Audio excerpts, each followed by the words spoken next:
আমরা যেন আজকে এখানে প্রার্থনার মধ্য দিয়ে, মোনাজাতের মধ্য দিয়ে আমার বক্তৃতা শেষ করি।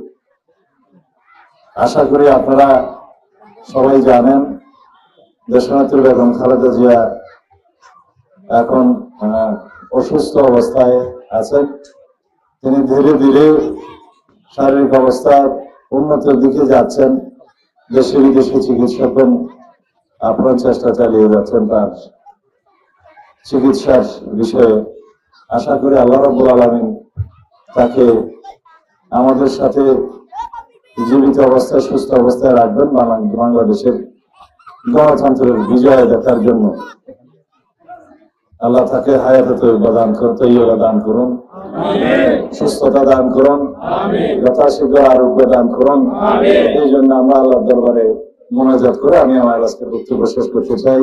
ইয়া রাব্বুল আলামিন, বাংলাদেশের গণমানুষের নেত্রী, এদেশের গণতন্ত্রের মা, স্বাধীনতা, সার্বভৌমত্ব এবং গণতন্ত্রের রক্ষা কবচ, স্বাধীনতা, সার্বভৌমত্ব, গণতন্ত্রের প্রতীক, জাতীয় ঐক্যের প্রতীক, এদেশের মানুষের আস্থার ঠিকানা দেশনেত্রী বেগম খালেদা জিয়াকে তুমি সুস্থ করে দাও। তুমি তাকে হায়াতে তৈয়বা দান করো। ইয়া আল্লাহ, আমাদের সকলকে ধৈর্য ধরে এই সংকটকালীন মুহূর্ত অতিক্রম করার তৌফিক দান করো। ইয়া রাব্বুল আলামিন, বাংলাদেশের মানুষের প্রত্যাশা অনুযায়ী এদেশে একটি শক্তিশালী গণতান্ত্রিক রাষ্ট্র নির্মাণ করার বিষয়ে দেশনেত্রী বেগম খালেদা জিয়াকে তুমি জীবিত রাখো, সুস্থ রাখো, আমাদের মধ্যে রাখো। রব্বুল আলামিন, আমরা বাংলাদেশের অনেক অত্যাচারের শিকার হয়েছি ফ্যাসিবাদী আমলে। ফ্যাসিস্ট শেখ হাসিনার আমলে দেশনেত্রী বেগম খালেদা জিয়া অপরিসীম নির্যাতনের শিকার হয়েছেন। তাকে স্লো পয়জনিং করা হয়েছে বলে আমরা অনেক রিপোর্ট পেয়েছি।